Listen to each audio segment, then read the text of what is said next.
like to jump on to right away that you heard? Dr. Craig?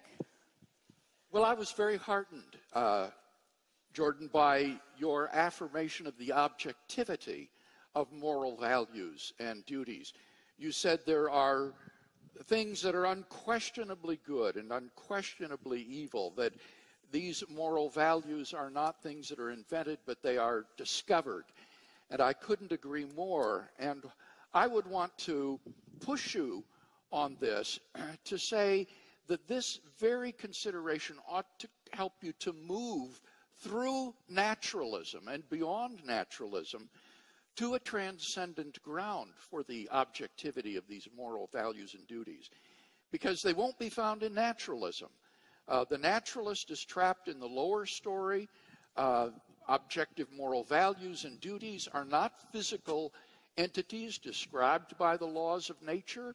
These are transcendent realities, either Platonic or else grounded in God. And therefore, the very affirmation of the objectivity of moral values and duties that was so strong throughout your talk, which I so appreciate. It's anti-relativistic, it's objectivistic.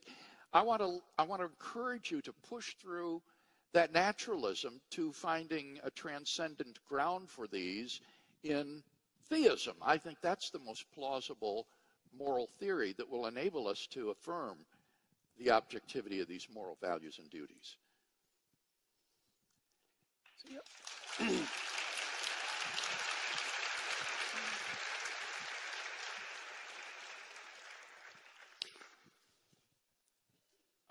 I've tried to work out the sorts of ideas that I portrayed in this talk today within a naturalistic framework as much as possible.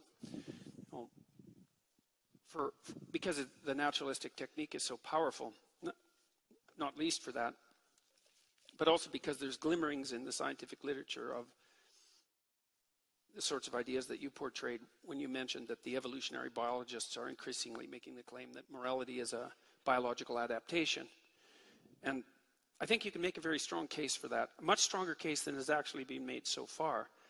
I think there is a very sophisticated ethic that has evolved that we recognize as a consequence of the evolution of our cognitive and emotional structures. I think that that recognition manifests itself in admiration. You know, people are very imitative. It's one of the things that characterizes us in contradistinction to animals who are not very imitative. It's probably the precondition for our linguistic capacity. One of the things that characterizes human existence is the capacity to spontaneously pick a model for emulation, right? A model for admiration. And that's the manifestation of that moral instinct. You say, well, to admire is to want to copy. You say, well, what do you want to copy? Well, you want to copy that which is most admirable. And what is most admirable? Well, what is most admirable, that starts to become a transcendent question, right? You can imagine that the local examples of what's admirable, they're right in front of you, and they're concrete and tangible. But to abstract out from that which is admirable in and of itself is simultaneously to construct something like the representation of a transcendent good. And that's, to some degree, how religious conceptions emerge from their underlying biological substrate. Now, you might say, well, that's merely reducing the religious conceptualization, the religious abstraction of what's good, to the biological substrate. And I think you can read it that way, but I don't think that that necessarily indicates what it is. I think that the entire process of evolution is somehow shaping itself around maybe Platonic ideas, something like that, some transcendent good. And that it's a mistake to assume that just because you can make an association between the transcendent abstract good and the process of evolution, that one is necessarily reducible to another. It isn't the way reality works. To commit the genetic fallacy, to try to say that because one's moral beliefs originated through such a biological evolutionary process, that therefore they are explained away and have no objective validity. That just is to commit a genetic fallacy. Well, I think partly what happens too is that you At that level of analysis, you have to start questioning your initial presumptions, like the idea that the most true truth is objective, because I'm not sure it is. I don't think we understand what constitutes truth very well. And there's the truth that you act out, as well as the truth that tells you what the world is made of. And those aren't necessarily the same thing. And so things get very murky at that level of abstraction. But one thing I have learned from attempting to reduce religious preconceptions to their biological substrate is that there's always something left over that you haven't explained. And it's not something trivial, because every time I look into what's left over, it turns out to be unutterably deep. And I get rid of some more of it, and the rest becomes unutterably deep. And so, yeah. Well. Okay. Thank you. Dr. Goldstein? Yeah. I believe just as strongly in objective moral truths. And I do, in fact, I completely reject your argument that it requires either a grounding in God or in some sort of Platonic ideals. There is an ancient argument, it goes back to Plato, Plato's Euthyphro, that tries to argue that, quite in my book successfully argues, that the addition of God really doesn't help with grounding morality. And this is Socrates asked a priest, Euthyphro, of the ancient Athenian religion, tell me, what is it that makes something good? And Euthyphro answered that God loves it. It's God's attitude, or the God's attitude, that makes it good. And Socrates asks, well, does God love the good because it's good, or is his loving it what makes it good? If it's the first, that God loves giving to the vulnerable, to the victims, to the orphan, to the widow, because it's good, then there is something independent in virtue of which God loves these actions that makes them good, and that constitutes the reason for the goodness. If God hates genocide and loves charity, then there is a reason in virtue of which God has these moral attitudes.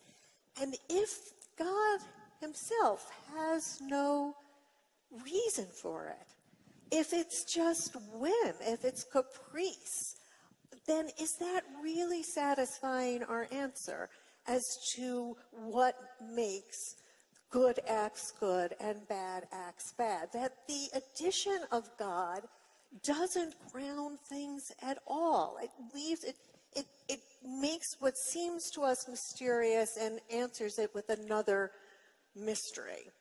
So this is, an ancient argument repeated by Spinoza, repeated by Russell, repeated by people.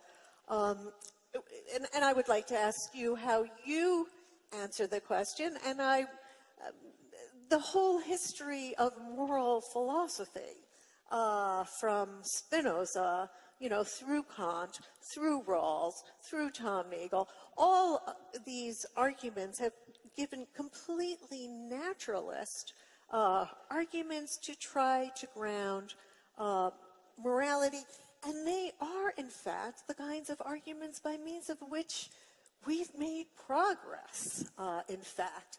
That all of the individual rights movements, anti-slavery and emancipation of women and on and on and on, have been made on the basis of completely naturalist arguments, taking it as elemental from something that we learned from our own lives, that we matter, and that if we want to answer what is it in virtue of which we matter, what we get to fairly quickly is it's in virtue of something that we share with everybody else. And this is the kind of arguments that have actually had real consequences in terms of emancipating and making real people's lives better ever since, I would say, the Enlightenment, actually.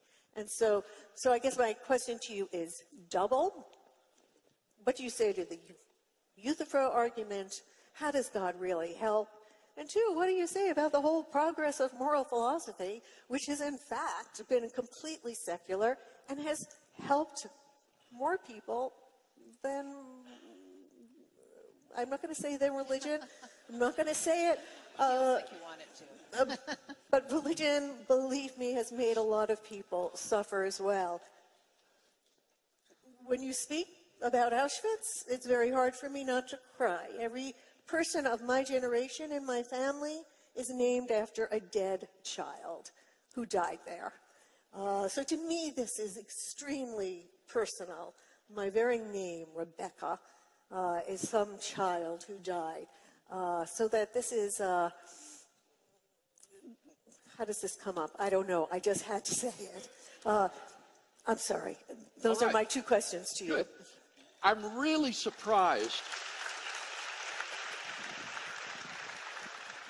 I'm really surprised to hear you trot out the old Euthyphro dilemma, because this has been answered over and over again by contemporary Christian philosophers like Robert Adams, William Alston, and others. The Euthyphro dilemma is a false dilemma. It posits two non-mutually exhaustive choices. Either the gods love something because it is good, or it is good and therefore they love it.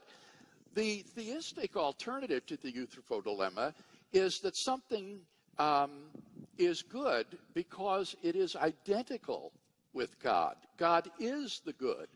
God is what Plato referred to as the good. So that the reason God wills something is because he is good. And his moral commands to us reflect the goodness of his own intrinsic moral nature. God is by nature essentially kind, loving, compassionate, fair, and so forth. And this completely resolves the Euthyphro dilemma because it's a third alternative to the question. Now, in terms of the second question you raise, the problem with all of these theories is that they can't justify their starting point. They just take it for granted that some sort of humanism is true, that there is something about human beings that is intrinsically morally valuable, but that's precisely, you see, what's called into question by naturalism.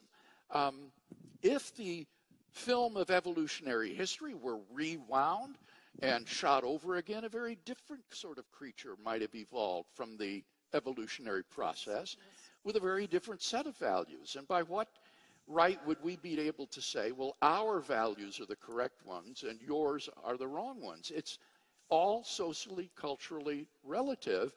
And so while I applaud the advances in human rights and things of the sort that you mentioned, I want to help by offering a foundation for the objectivity of the moral values and duties that we both hold dear, a foundation that I think is conspicuously lacking in naturalism. I think the way you approach this is wrong.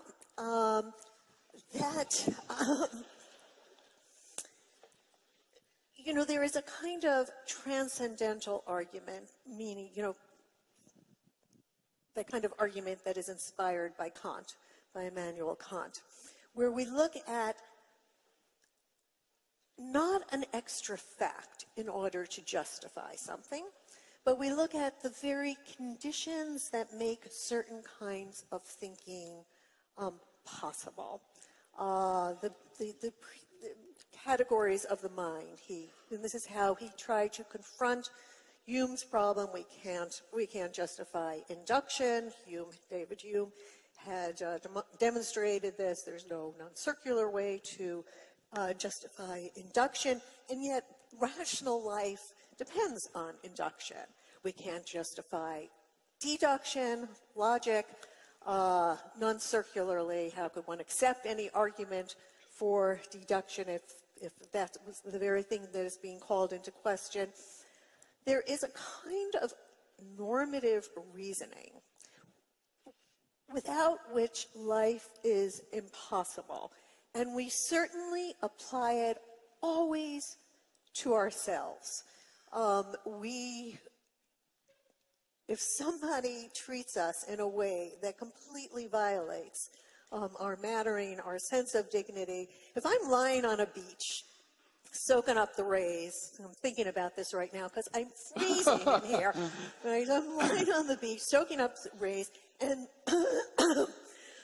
excuse me, some big guy wants to get from point A to point B, and I'm lying supine in the sand, and he doesn't step over me or go around me, but just clumps right on my stomach to get to the next point. What am I going to do? I'm going to feel a complete outrage, complete indignation.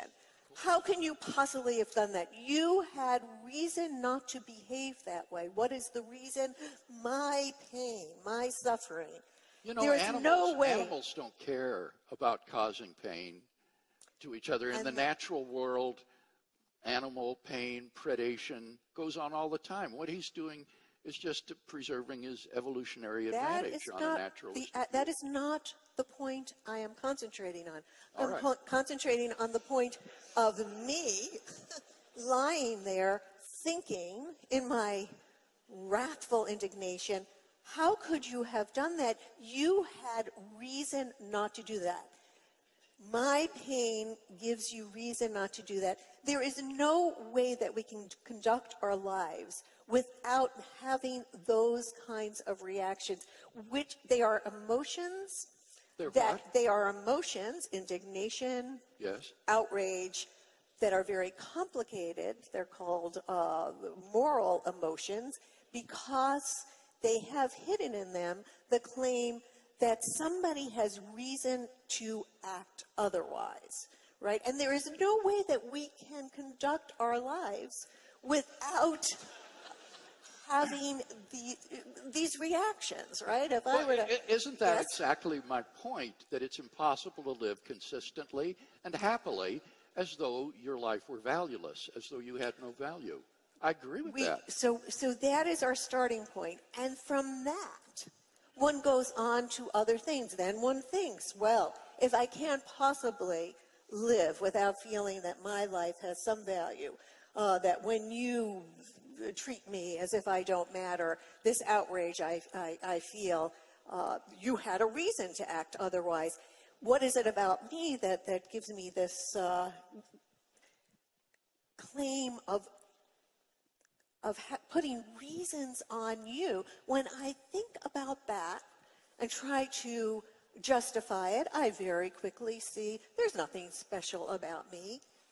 Everybody is living this way. Everybody knows first person, naturally, that they matter. They can't act otherwise. They can't conduct their lives otherwise.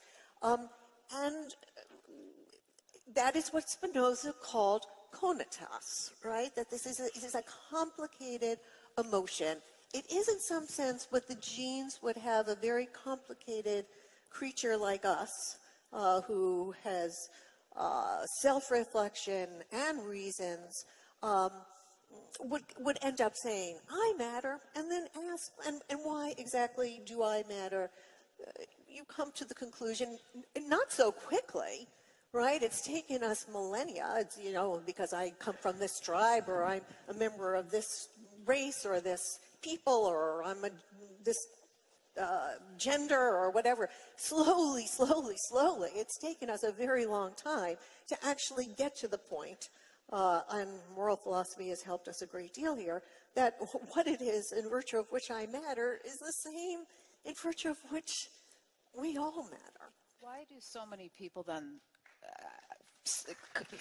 tussle with the question of do I matter? Like why do so many of us struggle with the meaning of life then? Well, we're all pretty much painfully self-aware of all our inadequacies. People know that they're finite and brutally breakable and capable of reprehensible actions. And it makes all of us doubt the validity of our claim to a continued untrammeled existence. And we have to bear the existential guilt that knowledge of finitude and insufficiency and malevolence leaves us with. And I would say that's part of the call to noble action as an antidote to precisely that. And a call to what you could be rather than what you are. And that's a good call to meaning. I also had an answer to your question. I had a dream. I had a dream once, and I'm speaking psychologically here, not theologically. I had a dream once. I was in the cemetery of an old church, an old cathedral, surrounded by the graves, and there were indentations in the grounds where all the graves were, and all of a sudden the graves started to open, and it was a graveyard where great people, great men of the past had been buried, and so grave opened and an armed king stood up, and then another grave opened and another armed king stood up, and this happened all around me, and these were very formidable figures, right? They were the great heroes of the past, and after a number of them appeared on the scene, they looked around and saw each other, and being warrior types, they immediately started to fight. And the question is, what stops the great kings of the past from fighting? And I had a revelation after the dream. I can't remember if it was part of it, but yes, it was part of the dream. They all bowed down to the figure of Christ. I thought, and then I woke up and I thought, what in the world does that dream mean? What in the world could that possibly mean? And then I understood it. I understood that if you have 20 kings, let's say, and you took the thing that was most king-like about each of them, and then you combined it into a single figure, then you'd get a single figure of transcendent heroism, of transcendent good. And it's a tenet of the Jungian school of psychology, let's say, that figure of transcendent good is symbolized by the image of Christ. And the purpose of that image is so that even the tyrannical king has someone to bend his knee to. And that's absolutely vital. I mean, you don't have to approach it from a religious perspective, although you inevitably do, because when you speak of things at this level, that's what happens. But you need an image of the transcendent embodied good to serve as something that unites the great tyrants of the past. It's something like that. It's an emergent vision of embodied unity. And it's a psychological necessity. It's a sociological necessity. And I think it bears very strongly on your question about why is it that people matter. It's the classic Western answer to that, the Judeo-Christian answer to that, is because you have a spark of divinity within you, and that divinity is a reflection of this transcendent good. And it's obligatory for me to recognize that in you, and vice versa, if we're going to inhabit the same territory without mayhem, peacefully, and with the ability to cooperate.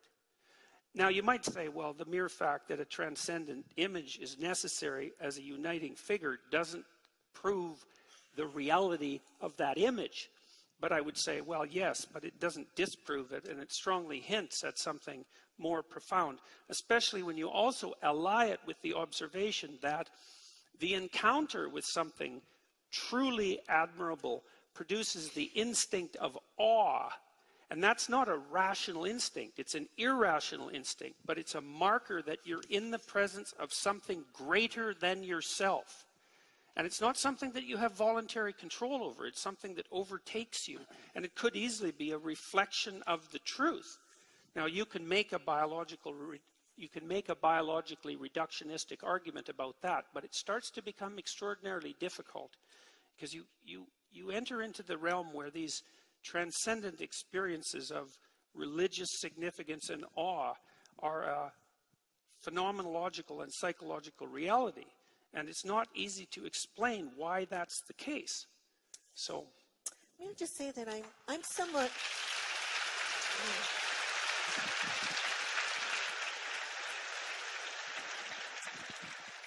I am somewhat suspicious of the transcendent. Some things that make us feel part of something greater. What makes people matter is transcendent. You said that already. No. I said I did not. No. I said I was using a transcendental kind of argument, a la Kant. That is transcendental. This is not. This is different from transcendence. Well, if it's the same for everyone, it's transcendent because it transcends the individual. If there's something about every individual that matters, then human it's transcendent. Nature is transcendent, right? Because that's fine with me. That's fine with me too. Okay, that's good with me.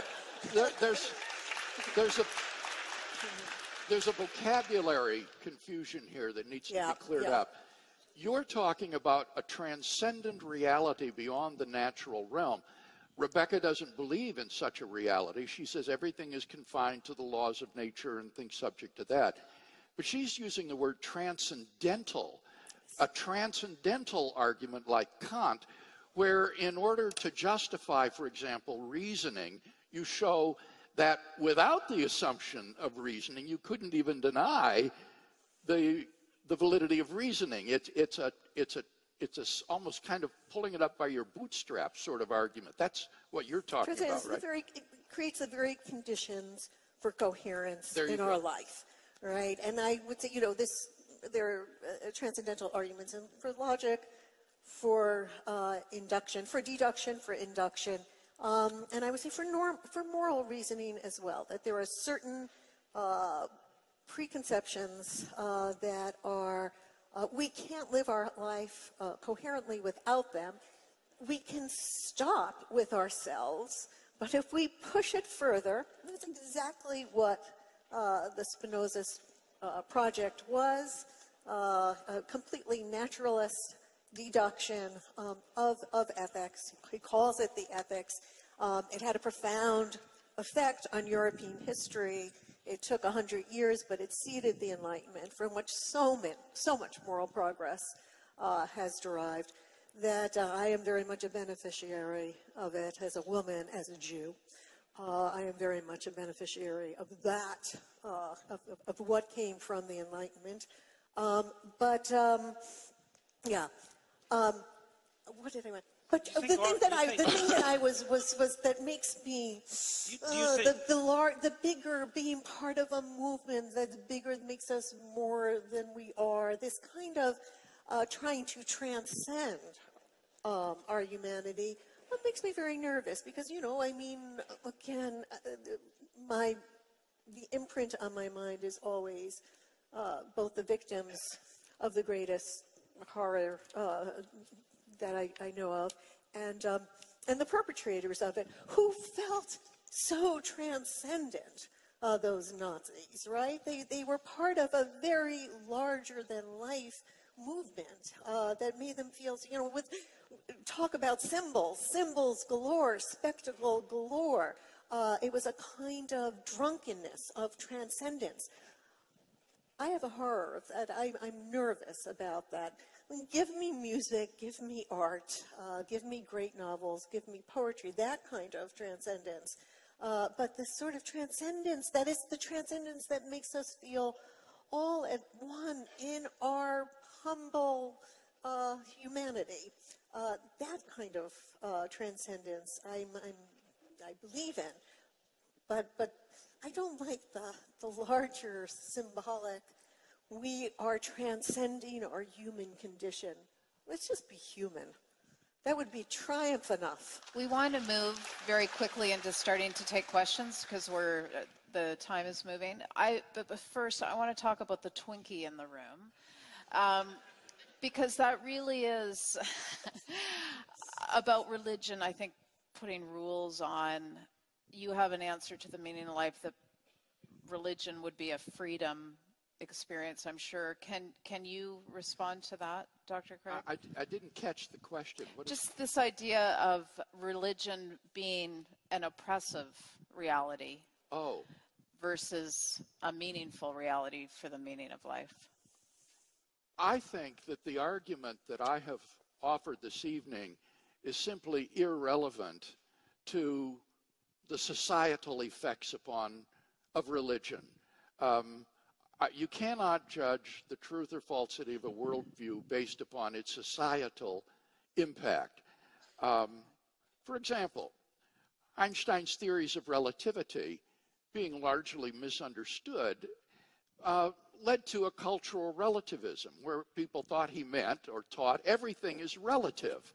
They didn't understand the difference between relativity and relativism. And so in some ways, relativity theory has had negative cultural consequences in terms of promoting a kind of moral relativism. Does that show the theory is false? Of course not. The truth or falsity of a worldview doesn't depend upon its societal impact. And so as a philosopher, I'm just not that bothered or interested in what are the social implications of theism. I'm talking about a metaethical argument, a metaphysical argument that will give us an objective grounding for significance, human value, and purpose in life that can then be fleshed out in practical, normative ways. This is from a viewer. How does your perspective on the meaning of life account for evil and suffering? Would you like to take that first, Dr. Peterson?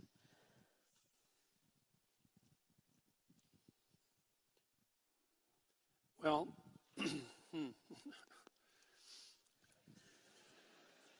I read something very interesting many decades ago. It was a Jewish meditation on finitude. And it was presented in what you might describe as a Jewish Zen koan.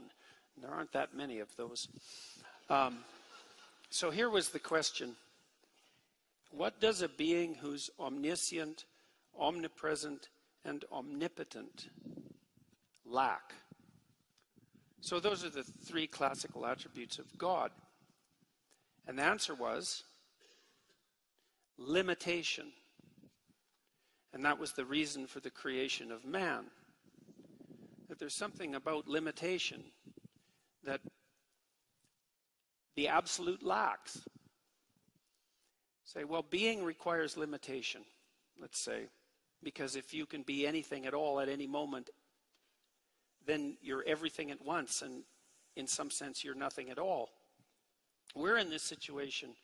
Our being is defined by our limitations, and that produces suffering. The question is whether there is a mode of being that justifies the suffering. That's the fundamental religious question. And I think that the answer to that is yes. So being requires limitation. Limitation necessitates suffering, but there are modes of being that allow you to transcend the suffering. That's the hope. And then with regards to evil, it seems to me, I have to speak metaphysically or theologically here, that a universe without the possibility of evil is also one without the possibility of good. And I would say that if human beings conducted themselves properly, we could have a universe where free choice was the rule. We were free to choose evil, but there would be no evil because we would choose good. And I think that we should be very careful at laying the existence of evil at the feet of the Creator without looking to our own role in producing it. So that's my answer to that question. Dr. Craig, would you like to? Okay.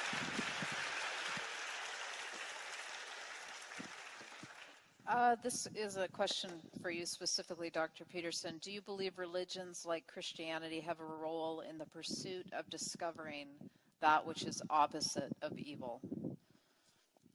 I think that that is what they are, fundamentally. I've spent a lot of time trying to understand the underlying narrative structure of the Bible, for example. It's a very strange collection of books, but it has a narrative structure. And the narrative structure is something like, well, people fell into history when they became self-conscious. And because they were self-conscious, conscious of their own limitations, conscious of suffering itself, they were also able to become and motivated to become resentful and cruel and bitter and homicidal and genocidal. And that's, I suppose, in some sense, the genesis of evil. Our life is bounded by suffering and tainted by malevolence. And there's a pathway through that. And as far as I can tell, the Bible, the entire Bible, is a meditation on the pathway through that. Now, it's not a meditation we understand because most of it's story. It's embedded in stories. And stories are the way that we transmit information that we don't yet understand. So, but I think that the Bible, properly understood, is the best, what would you say? It's the best set of instructions that we have to understand what it would mean to live a life that would enable us to bear suffering nobly and to constrain malevolence. That's what it looks like to me. I mean, I can give you a quick example of that. There's an idea, deep idea, that emerges in the first chapter of Genesis, that the being that extracts habitable order out of nothingness and potential uses truthful speech to do that as the mechanism by which that occurs. And that the habitable order that's extracted from the chaotic potential by truthful speech is good. And that the capacity to do that is part and parcel of each human being, something I believe to be as accurate as anything can be accurate. And so there's an idea right in the beginning, right in the first chapter of that book, that if people spoke truthfully, that the order they spoke into being would be good. And I believe that to be the case. And I think that people experience that in their own lives. You know what happens if you lie to yourself. You know what happens if you lie to other people and betray them. You produce little pockets of hell within you and around you. And if you cease to do that, then things improve. And that begs the question of just how good they could get if we ceased to do that altogether. So. Thank you. Dr. Craig, this question is for you. Right. Why does the lack of ultimate significance entail the lack of temporary significance? It seems to me that in order for something to be significant, to be important, it needs to make a difference. That's what it means to be significant. And so if no matter what you do, everything winds up the same, your choices are ultimately insignificant. That is to say, they're inconsequential. And on naturalism, all of our choices, the entire human race, is ultimately inconsequential. It doesn't matter. It's insignificant. And that seems to me to be virtually undeniable on atheism. May I deny it? Excuse me? May I deny it? Sure. You know, somehow it's this temporality that seems to really matter to you. You know, that unless it is, you say, you're right, it's almost a tautology. In order for something to be significant, it has to make a difference. But why can't it just make a difference for some duration and not forever? If somebody is in pain and is suffering, and I can do something, to take that suffering away, that matters. And it doesn't matter that neither I nor the sufferer will exist, Well, let's forever. remember that my argument is a tripartite argument, and Yeah. there are three components to it: purpose, value, and significance. Now, I agree that if things have objective moral worth and value, then their being merely temporary does not mean that they're insignificant. That in that case, you can have significance despite its transitoriness in virtue of its moral worth. But my argument is that in the absence of God, there isn't any objective foundation for the affirmation of objective moral values and duties. These are simply illusions fobbed off on us by the socio-biological evolutionary process. And therefore, you can't rescue significance by appealing to the inherent moral worth of temporary things. If it were only the biological process, the evolutionary process, how could it be that through reflection, slowly, far too slowly, we actually can make progress, right? Everything. There's nothing more biologically determined than male dominance over women. Nothing is more, right? This is... Well, now wait, Rebecca. By what? By what? Yet, You underestimate women. we have our ways, but we are slowly, there's all sorts of behavior that is biologically determined, right? Xenophobia. I spent a lot of time in Africa observing the chimps. It was one of the most amazing experiences for me. I mean, I came back and I could only see, I came back to a conference, actually, and there were two men on either side of me. So this is my fate, this is my doom. They were arguing over me, and there was a little lady in between, and and they were pointing their fingers and blah blah blah, and trying also to impress me a little bit. And all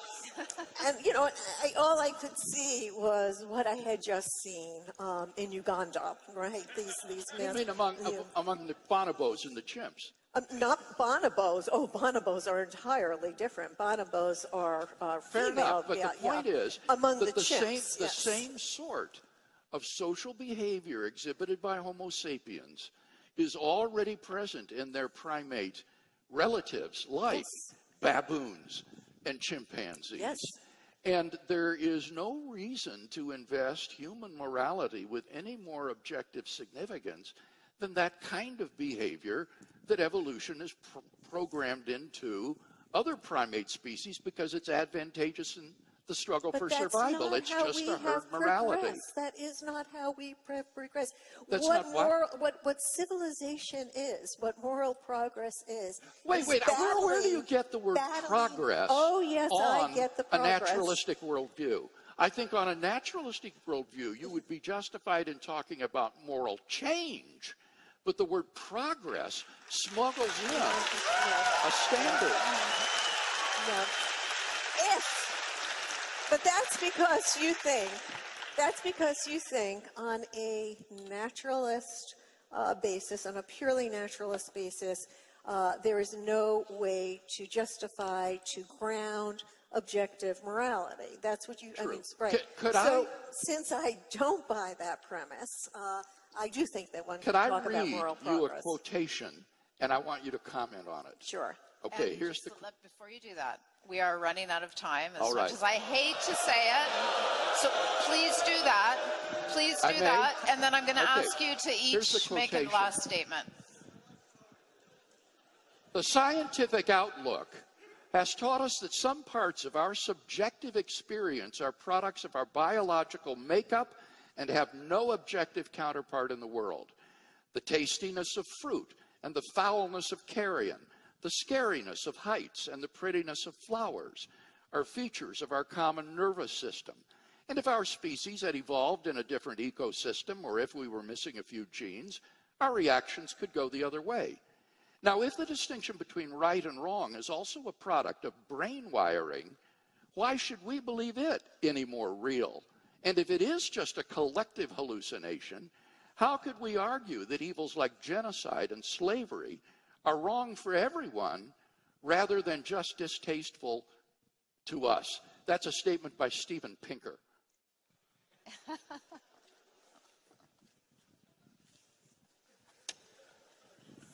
Well,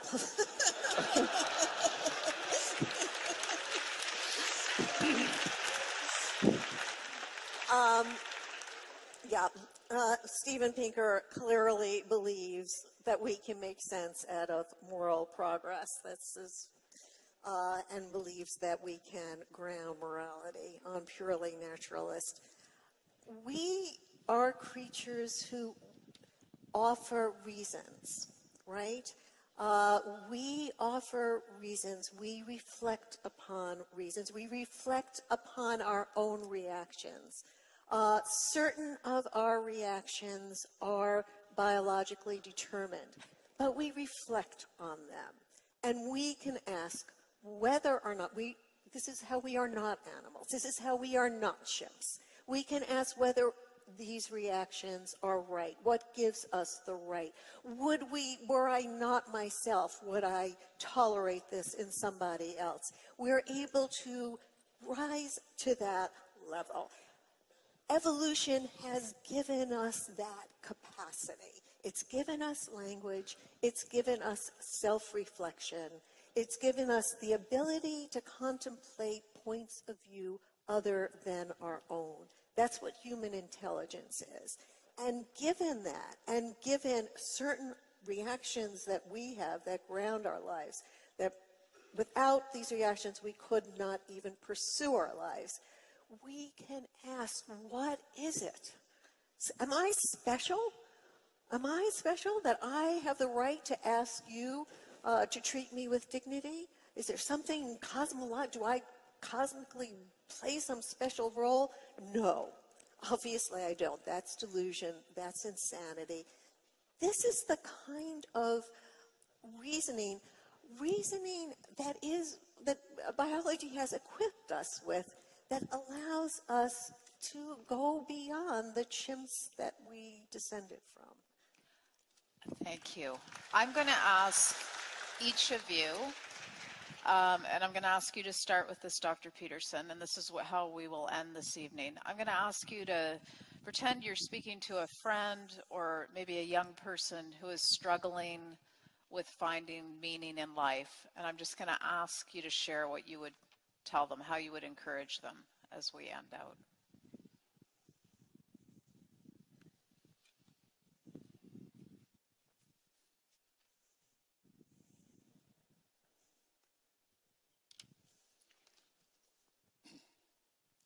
So I've been working on trying to get these words right, these particular words, for the last couple of weeks, and good answer maybe to the question.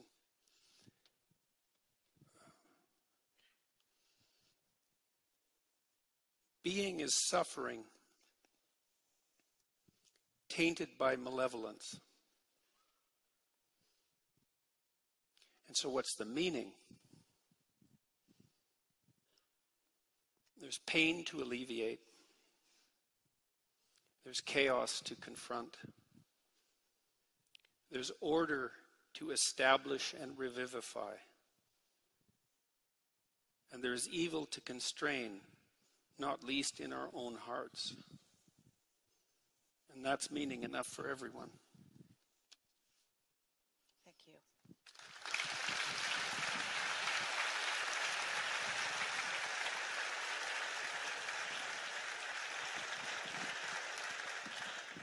Dr. Newberger-Goldstein?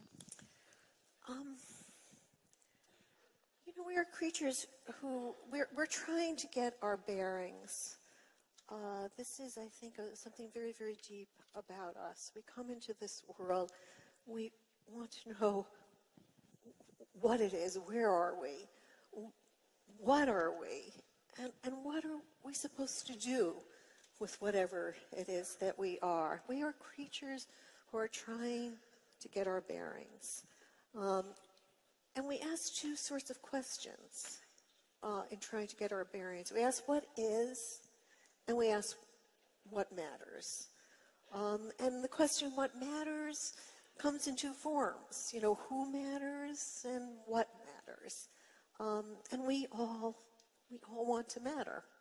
We all want to matter beyond the first person, the thing that's just given, that our genes are driving us to feel as if we're matter until our genes are replicated into the next generation. And there is, I guess I concentrate, you see a lot of darkness, and I see so much more light in trying to make our lives matter. The positive value that we can add, most importantly, to those fellow creatures, those who are going along. We're all in on this together, trying to get our bearings. Any help that we can offer, any contribution that we can offer, like this, right? I mean, this is a meaningful occasion. People struggling hard with very, very different points of view to say something that will be universally beneficial, no matter how much you disagree. That is meaning. I would say to them, get in on this fight, get past yourself. Think about all the other fellow creatures who are with you in this struggle together, and let's join forces and move forward. That's what I would say. Thank you. Thank you. The great American philosopher William James once remarked that we may be in the universe as dogs and cats are in our libraries, seeing the books and hearing the conversation, but having no inkling of the meaning of it all. And I would want to encourage you to think that perhaps the universe is a far, far more wonderful place than you've yet suspected, that there may be a transcendent, personal God who created the universe and you with a goal in mind, to know him and enjoy him in a personal love relationship forever. You find yourself now alienated from this being of perfect goodness and love due to the moral evil that has been so poignantly described tonight. But there's forgiveness and cleansing available if you will but avail yourself of it. And so I would encourage you to do what I did as a teenager seeking for the meaning and purpose of my life. Pick up a New Testament and begin to read it and ask yourself, could this really be true? Could there really be a God who loves me and who has sent his Son, Jesus Christ, to redeem me, that I might know him forever? I believe that if you'll do that, it could change your life in the same way that it changed mine.